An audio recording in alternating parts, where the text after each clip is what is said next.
This is the MOJO, the Meaning of Life and Business podcast, where life and business intersect. Hosted by Jennifer Glass, CEO of Business Growth Strategies International and BGSI Coaching. We are dedicated to your success. Hello and welcome to another episode of MOJO, the Meaning of Life and Business. For a lot of people, we start thinking about learning and we think it's only about school. Once we're finished with school, we're finished. And then in certain areas, we look at continuing education units or CUs that we have to take in order to continue with our licenses. Other times, we sometimes want to continue learning as we continue going down that path and saying, what if I learned this? What if I learned that? Will there be a difference as we move forward in life and have a real lifelong learning journey? That's going to be a really interesting conversation that I'm going to be having with my guest today, because we're going to really go into lifelong learning, what it means to be a student for life. And I don't mean the kind that goes to college for 30 years. I mean the one that's always out there learning and trying to improve in their particular area. Before I bring my guest on, though, let me tell you a little bit about him.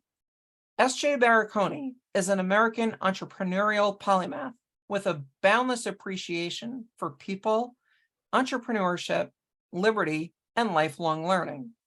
He has ties to multiple business ventures. He branded the Education Sherpa, and over the next 11 years, he's been offered a number of opportunities to partner with others, including the H7 Network, the Entrepreneurial Leap, Be Connected, and Web Strategy, plus social media enthusiasts. He's a thought leader, a futurist, a guest blogger, super connector, speaker, historian, and soft skills specialist. SJ, thank you so much for coming on the show.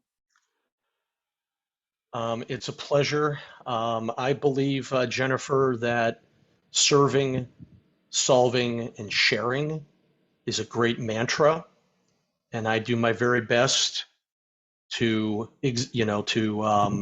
live that out in my day-to-day decisions. So being invited to be your guest, that's what I'm here to do. So thank you for the opportunity.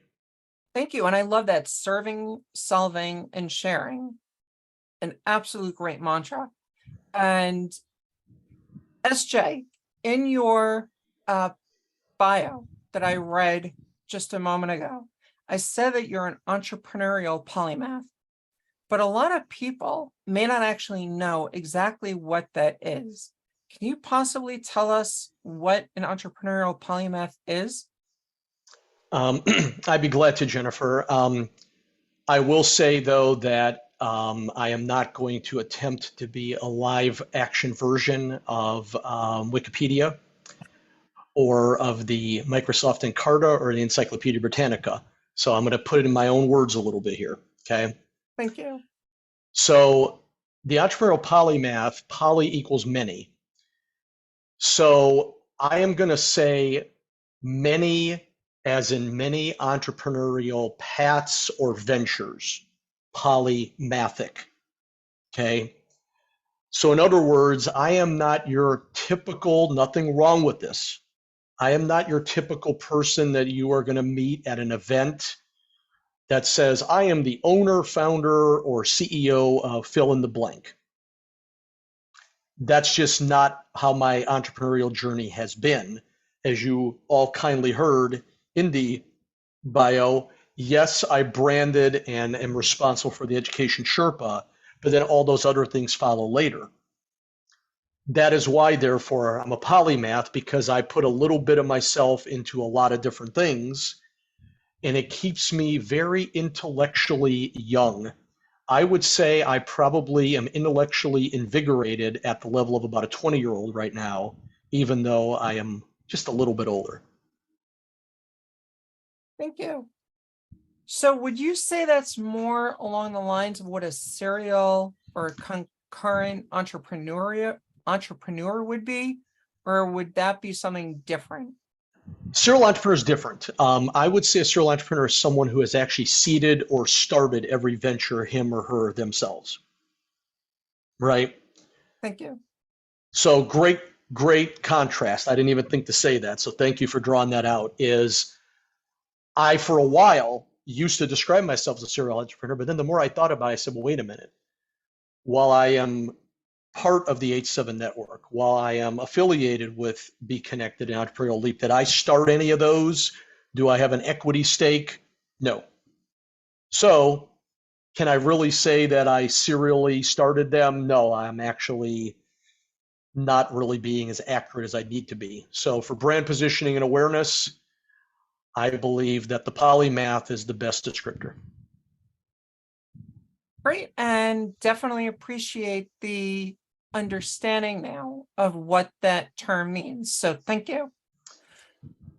So SJ, let me ask you, the idea of being intellectually young, like a 20-year-old, because of your intellectual curiosity and your desire to understand things. I mean, first of all, the lifelong learning is obviously something that you're a strong believer in, but how would you look at it? I mean, when you were growing up, were you one of those kids that was always into learning something new, or were you out there trying to like, I don't want to go to school, I don't want to think about school, I'm not interested?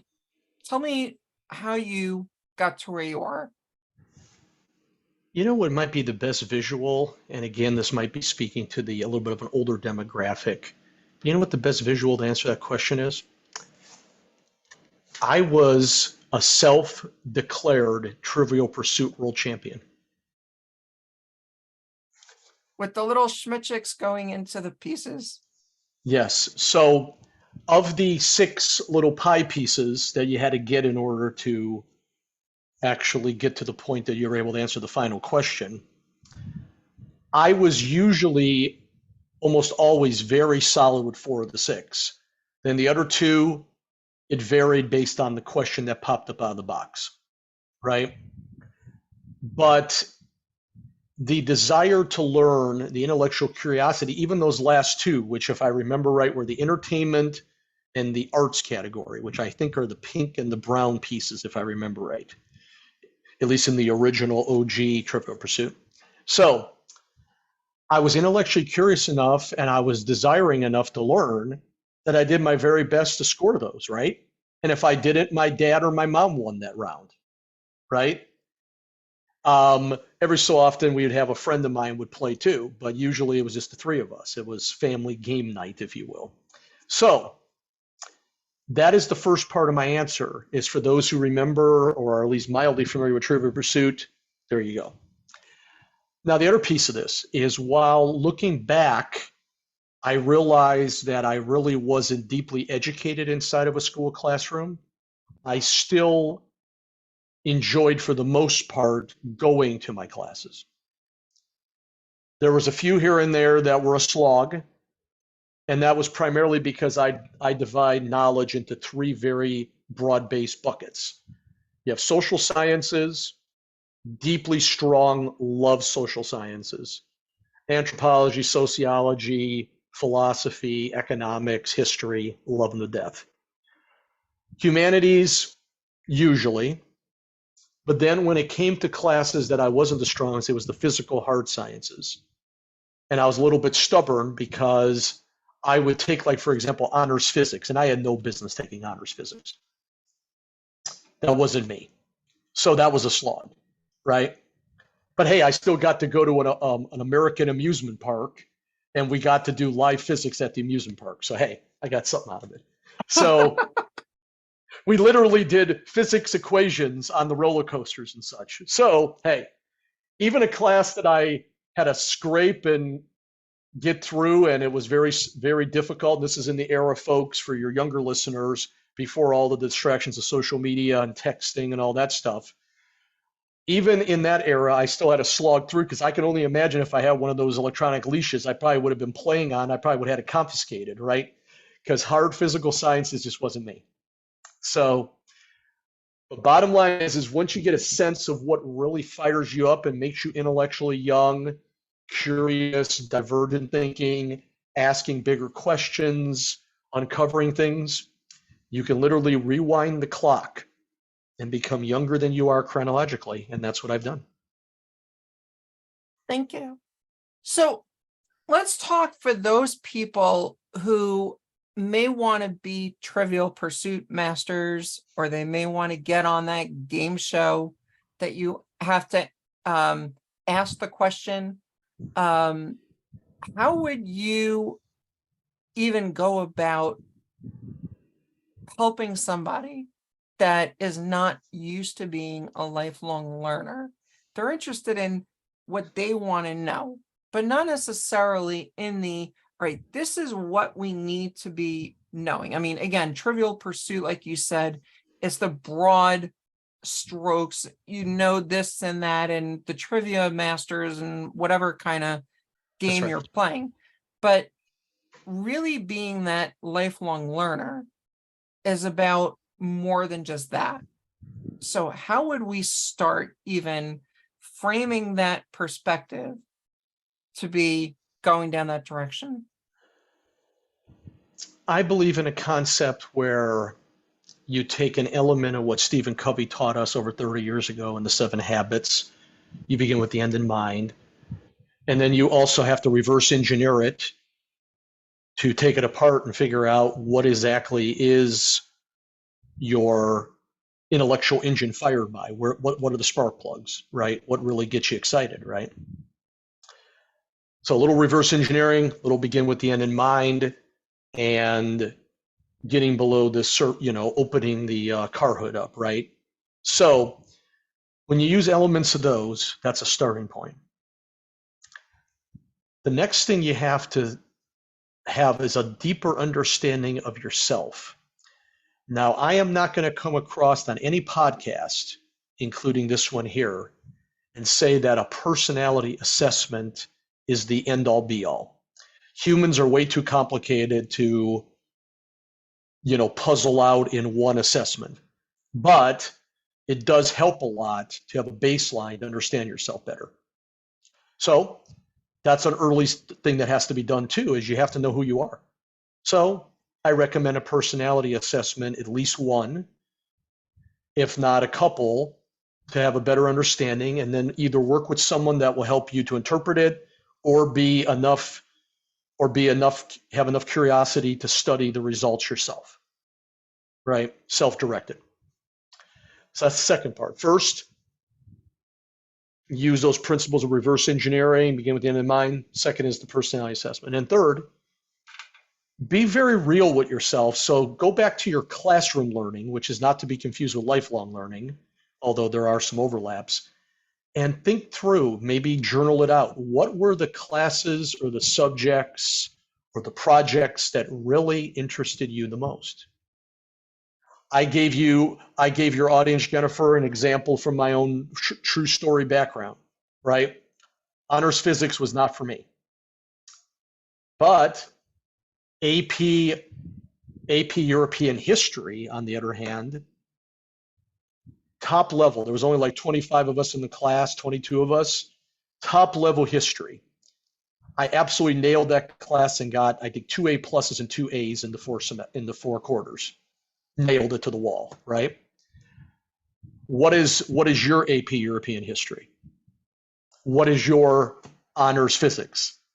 Or if you want to use an undergrad study, what was your major minor? Maybe you took a major course of study that you really didn't want to take, but someone told you you'd make more money by doing that. What was the one that you wanted to take?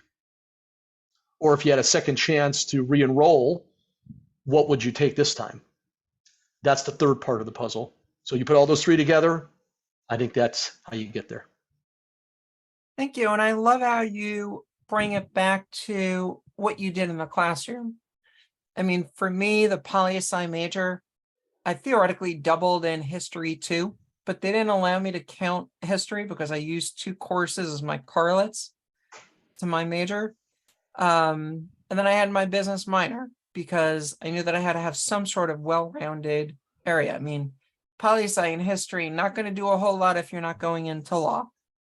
And I was supposed to, but someone had to put my ex through law school, anyway. So different story. We're not going there and talking about that one. But it's definitely, as we look at where we go and that whole idea of continuing to learn, it becomes that much more important for us to be thinking, how are we really going to be making that stand out and go from there? So if we're thinking about the lifelong learning, is it the books? Is it seminars, conferences, YouTube videos? I mean, what are some of the ways that you enjoy learning about the other areas that you get with your intellectual curiosity? That's a great question because in my era of classroom learning, I don't mind dating myself a little bit. I'm a Gen Xer. You might, folks that are listening, downloading this may have already figured that out. Encyclopedia Britannica. What's that? Well, it's that. But in my era, obviously, there were maybe a little bit less options, right? And I know this is going to date me, but I want to put a little bit of framing around this. So back in my day, if you wanted to do lifelong learning, you probably were purchasing, and I kid you not, VHS tapes for video. And for audio, you were purchasing cassette tapes, right? Back in my era when I was still in the classroom. Totally different world now. For Zoomers listening to this, millennials, even if you're Gen Alpha, which is your latest generation, I think if you're between the ages of 7 and 10 or younger, you're considered an alpha. You're listening to this and saying, what is a cassette tape? What's a VHS tape? Well, again, different media, but bottom line is it's all about how do you best learn. I came upon within the past several years, Jennifer, this concept, and I'm sure it has different names, called a learning pyramid. Okay. People tend to learn and retain the most when they're deeply involved in their learning. Okay. So in the modern world, that might be an immersive environment, a Web.3 AR, VR environment, right? An AR, VR, augmented reality, virtual reality. Just that if you're listening, you're not confused with what SJ just said. Thank you. Exactly. Notice I was coming on 2 different generations here. I'm talking about cassette tapes now. So my goal here is to serve, solve, and share for all generations, folks. I'm not leaving any out in the cold here. But part of it goes back to that is if you think about how you best learn and what allows you to retain it the most, how it sticks in your mind, you might be more intact with your system 1, which is a little bit more of your visuals, a little bit more of your limbic system, where the images and the the video would lie inside of your brain in the hemisphere.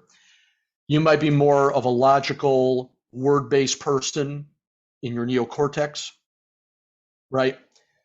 So you have to lean into what works for you the best. So you might find that you learn the best amongst other people who are pursuing something bigger than themselves, their lifelong learning. So therefore, you might go to an in-person seminar, right? But if you are a people person on a personality assessment, you'll probably be distracted by all those people, so you might not want to do that, right? You have to have a little task orientation for that. So I think it's a marriage, to answer the question in a different way. I think it's a marriage of your personality, but also on the learning pyramid, what allows you to retain information the best. Some people retain it by image, some people retain it by word, some people by listening. So play into what works for you the best. And if you're not sure, you might need to experiment a little bit. Okay? But that would be my advice, is mix your personality assessment and mix with what seems to work the best from you, from your experiences.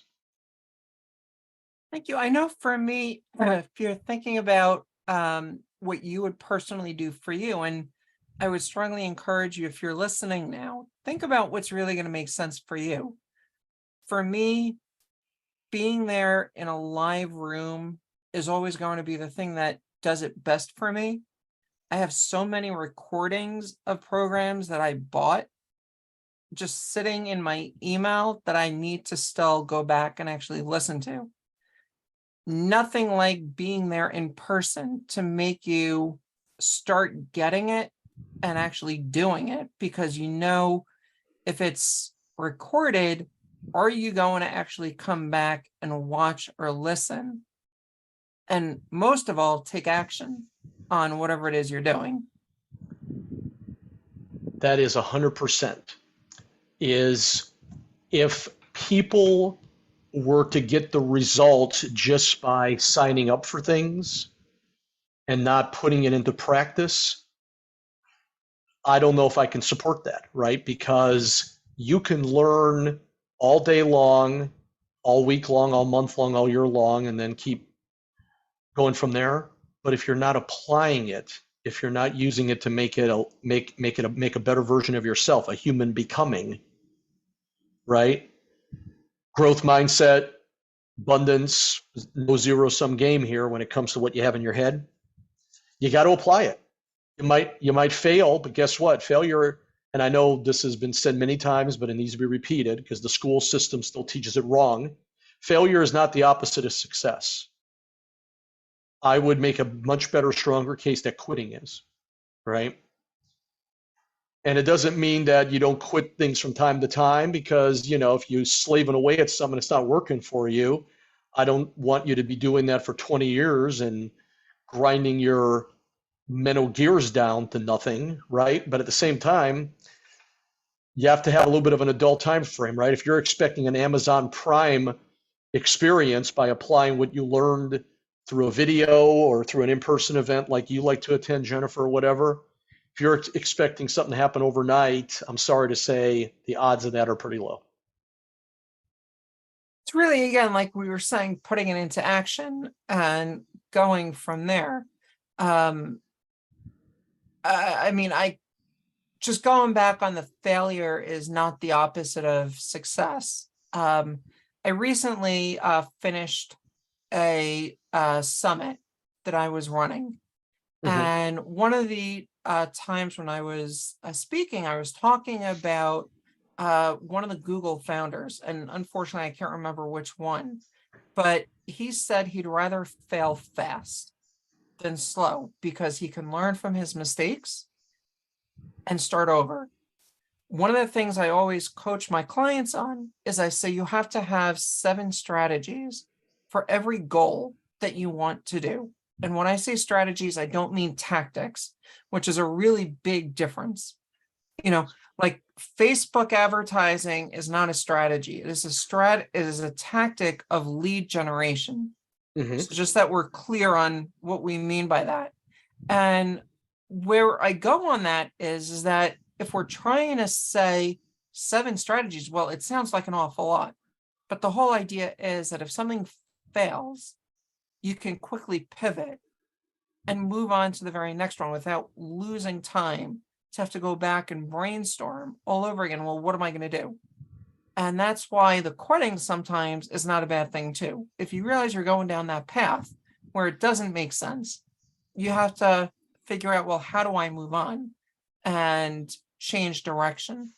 If you think about in any given economic climate, if you keep going down the path that's going to end up putting you out of business sooner, you're going to end up in even more trouble. So feel free to leave the losing direction and move on to something better.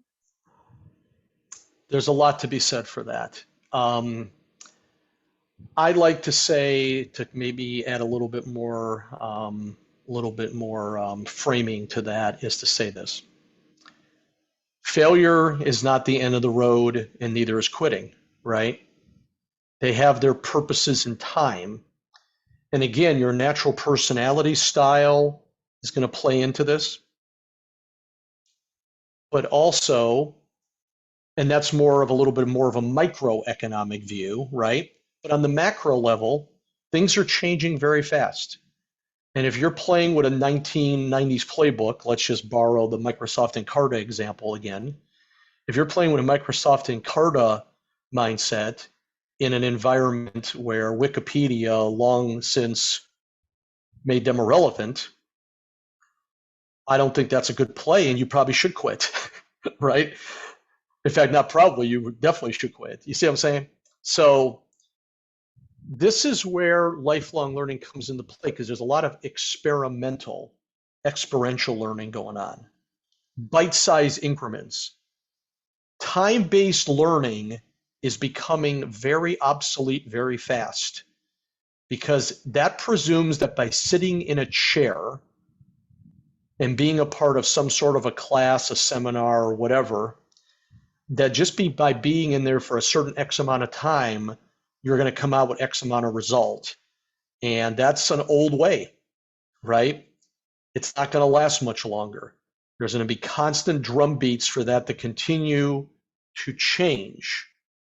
Because if it doesn't, we all know the many examples that are used over and over again. So please forgive me, those in the audience who've heard these examples, but Blockbuster Video, right? Borders Books, there's numerous others, right? I'm only going to give you two that you've heard about a zillion times. But if you continue to do the same thing, that's not really lifelong learning, because lifelong learning is being adaptable, agile, honeable, which is teachable, and also humble. I believe humble is an antidote for expertitis.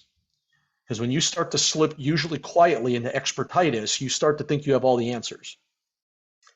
And with a lifelong learning mentality, you never have all the answers, especially in a fast-moving world. So that's just a few additional thoughts on that, because what you were saying about how you work with clients, I totally see why you're going that direction. So I thought I would add a little bit more depth to that item. Very much appreciated. Thank you. And one more thing on the success and failure.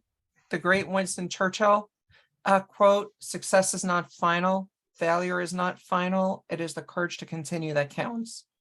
And that is really what is going to drive you as you continue looking at the direction that you're going to be going. So, SJ, I want to take a really wild turn, and I want to ask you, we said that learning is something that drives you, but what is it that makes you tick every day? What is it that makes you get out of bed? Great question. I was introduced to a concept, and I cannot recall off the top of my head, just like you are not sure which Google founder, right, from earlier. So same thing here. I'm going to have to express that I'm not 100% sure who to credit this to. But I was introduced to a concept earlier in my lifelong learning journey, which, by the way, started in April of 2010. So I just passed the 13-year mark. I was introduced to this concept that there are three main tiers of motivation. When you are a consumerist, you tend to be motivated by financial material things, right? Nothing wrong with having money coming into your house, right, or your workplace, of course, right? Money is like oxygen if you're in business, right? If you don't have any, eventually you're not going to be breathing anymore, right? Business is gone. But you have to get past that. When it comes to getting out of bed, when it comes to being motivated, the next tier that I learned is you have some element of respect and recognition, right? People respect you, people recognize you for what you're doing in the marketplace. That's pretty good too. But you know where it really lies? What will people remember me by? Some people have called this the dash, right? Born, in my case, 1975, I'm in my dash. So, what will I be remembered by? The legacy, the mission, the vision that I've attached my reality to. It's an element of all three of them wound together. I am very mission driven because missionary people are more interested than mercenaries. Mercenaries are in it merely for money. Missionaries are doing it for bigger things. The money follows, right? It's a byproduct. So mission, attaching the reality to the vision, and the dash, the legacy. Elements of all three get me going. Amazing. And I love how you say it's the dash that really makes it count. Do you mind if we do a really quick exercise? I am a lifelong learner. I'm game. We'll see how it plays out. Absolutely. Okay. Feel free. So, and I want you, as you're listening also, to be thinking about what it is, and to be doing this at the same time too. So, SJ, I want you to close your eyes, please. We were talking about the dash a moment ago, but I want you to fast forward to when you're 90 years old, or whatever age, advanced age that would be. You're looking at yourself in the mirror. And other than saying you're a bald guy with buck teeth and a pot belly, right?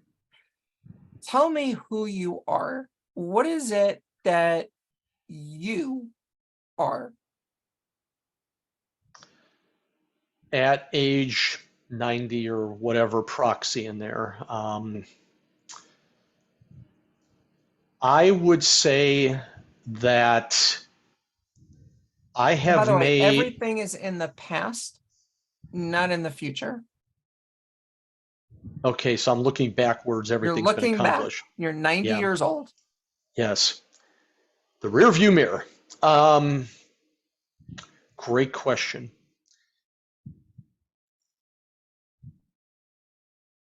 I have seen the evolution of education, which had been watered down for so many generations into credentialism and outright schooling. I have seen it come back and become actual education again, and I have played a small part of that. I have mentored, either directly or indirectly, 1,000 people.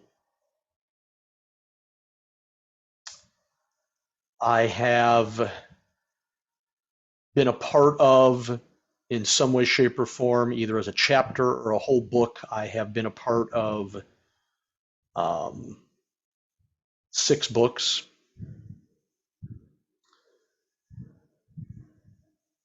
I have given to my university alma mater some sort of endowed position which marries education and entrepreneurship together for another century, because I truly believe that if you're not deeply educated, you're not going to be as successful as an entrepreneur. And if you are not understanding of entrepreneurship, you're not deeply educated yet. So we have to continue to weave those together. And we have with my efforts. And last, I have been able to say that my legacy is much more than just some numbers in a sheet somewhere, in a balance sheet, an income statement, but it is measured in things that are much deeper, which is communal, social, and intellectual capital. So those would be the things that I would say as I am sitting here with my eyes closed and thinking back in reverse. Thank you for the question. Thank you. And I actually start all of my coaching clients with that exact exercise. And as a lifelong learner, you'll probably appreciate this. The reason why Mm-hmm. I do that is because when you are seeing that image of yourself at that age, you are creating neural synapses that are starting to position yourself in that direction. And the more and more that that image gets reinforced in your subconscious, it is more likely to ultimately turn out in that direction. The subconscious mind does not know the difference between reality and what it sees. And so if it already saw you at 90 years old, and it saw you as that successful person who, whether in a chapter or writing the entire book, has 6 books, who's given the endowment to your alma mater, who's done all of the things that you've done, mentoring and directly or indirectly, like you said, 1,000 people, there's a huge value that that forms. And so the more that that image is cemented in the subconscious, new neural pathways are built to drive you in that direction. And so when you start going this way, the brain says, wait a second, SJ, you can't go this way. You have to do a U-turn because you can't get to this point at 90 if you go down that path. And so it constantly, whether you realize it or not, is pushing you into that future you because you started it right now. And so whatever that vision is, think about where that is and what you really want. It's not, oh yeah, $1 million, right? I mean, yes, maybe you have $1 million sitting in the bank. For some of you, that may be what you want. For others, it's the legacy. It's what you do with it. It's not just the cash that's in the bank. Very well stated. And I have come upon in my 13 plus years now several resources that, and this is for your audience to hear, I will echo that. I have come upon several resources that confirm everything that Jennifer just mentioned. And sometimes I even forget about that is I'm human, right? Flawed and imperfect as I am. I sometimes forget about that visualization and putting yourself into a place where you want to be because it's the vision that'll carry you through the darker times. If you anchor yourself to your reality, you might drag yourself toward the bottom of the ocean. But if you anchor yourself to your vision, you go the opposite way. So good stuff. Thank you for Exactly. that. Thank you. Thank you for that. It's been a little while off the top of my head. I couldn't tell you exactly when, but it's been a little while since I did something like that. So thank you. I know for me exactly where it is. It's a former 2-term US president, still out there on the speaker circuit, being extremely philanthropic, walking, talking, chewing gum at the same time, Yep. and surrounded by my family, very much still involved in the community and continuing to make a difference. That image has been so burnt into my brain from all of the times that I've been doing it that I know exactly where it's going to be. So it's just, you start going this way, the brain says, no, Jen, you got to go that way. And that's exactly where it goes. And so it's important to have that. So SJ, let me ask you, as we start wrapping up our conversation, Mm-hmm. in the next 18 months to 3 years, because if we look farther out than that, things are really going to be, even murkier, because with AI and everything, we just don't know what the future is really going to look like. But I'm curious to know, we know where you are in the next 40 years. Where are you, though, in the next 18 months to 3 years? That's a great question because it takes you away from your present reality, and it puts you in the middle of that and the vision casting that you did way out there, right? So it's a milepost. Couple things that I can think of that would pop to mind. First is I do want to continue to serve, solve, and share on additional podcast episodes. I believe that this medium still has more ramp way to grow, so I want to be part of it. I would say next 18 to 36 months, no reason I can't add at least a minimum of 100 more appearances. And what kind of Okay. shows are you looking to get on for our listeners that may know of any? Thank you for that sub question. Great drop in. If the theme is education generically, that's a good one.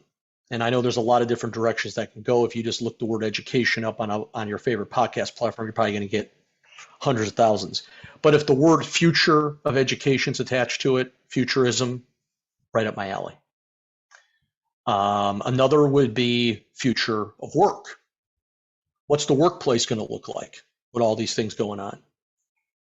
Fantastic connection for me there too. Also, how do you build your durable, soft life people skills? Because thank you for the kind reading of the bio earlier.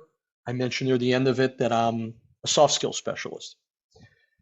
No one's an expert in it because soft skills, there's so many of them. And again, we're all imperfect humans, right? But if they're talking about that topic, right up my alley. Entrepreneurship in all of its forms, right? So anything from side hustling to being a polymath, having your hands in multiple ventures at the same time. Those are great shows for me to be a part of.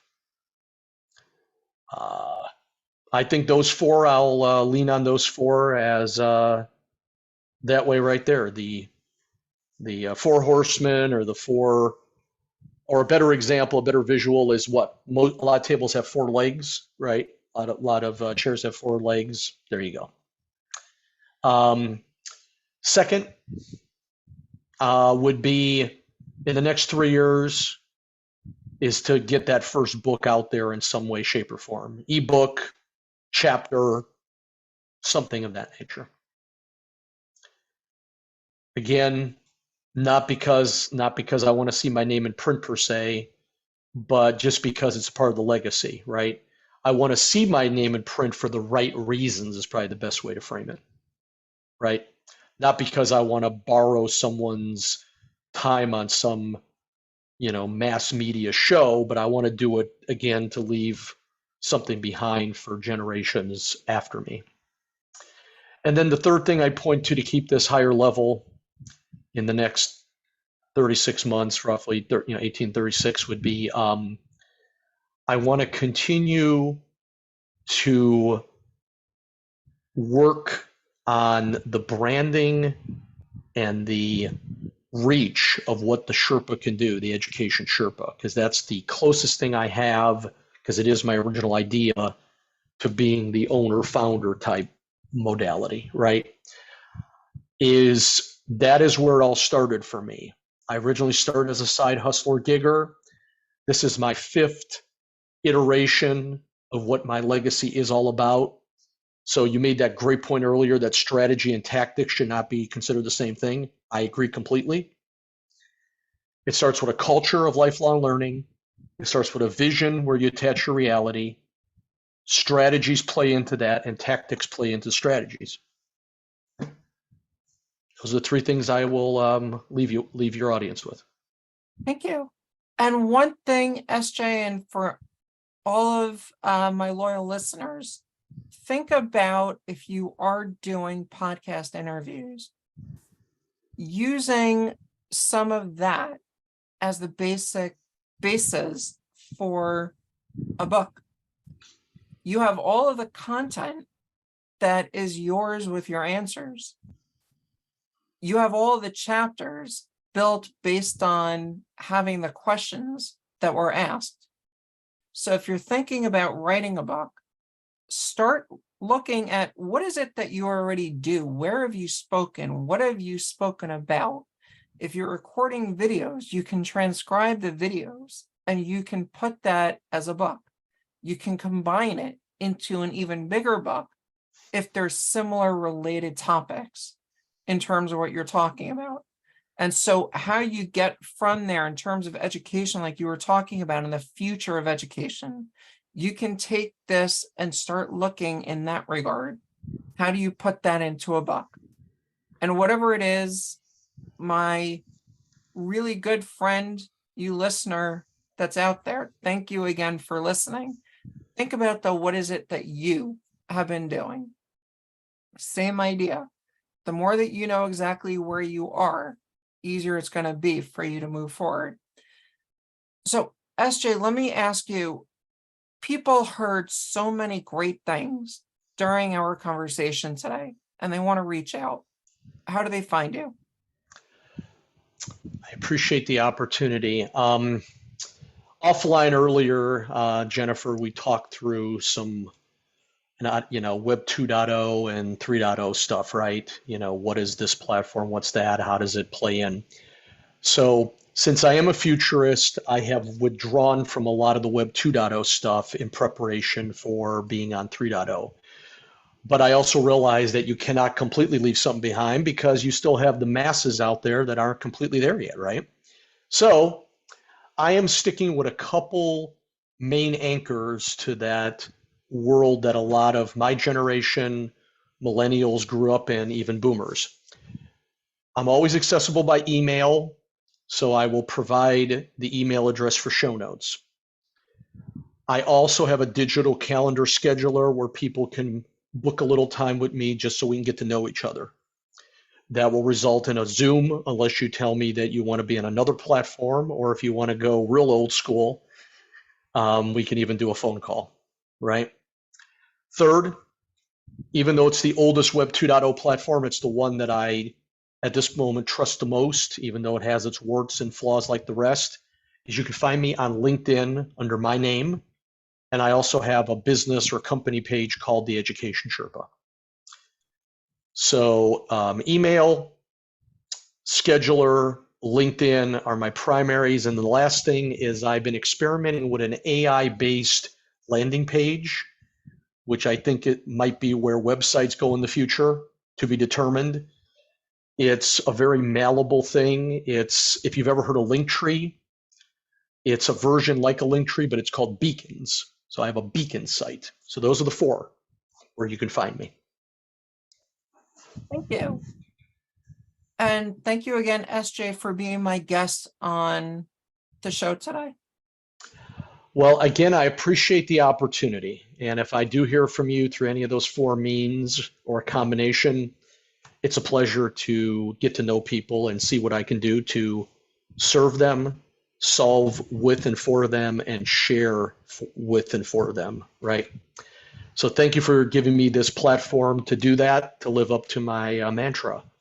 And it's been great. And thank you for some really good questions that made me think on my feet. So I appreciate it.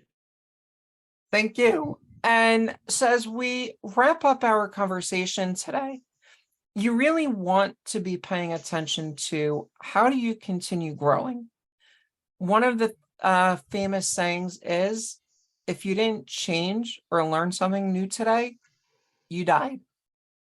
There's something that you're learning every day, whether it's something that happened around you, it's a new idea that you were presented with, it's something that was there for you.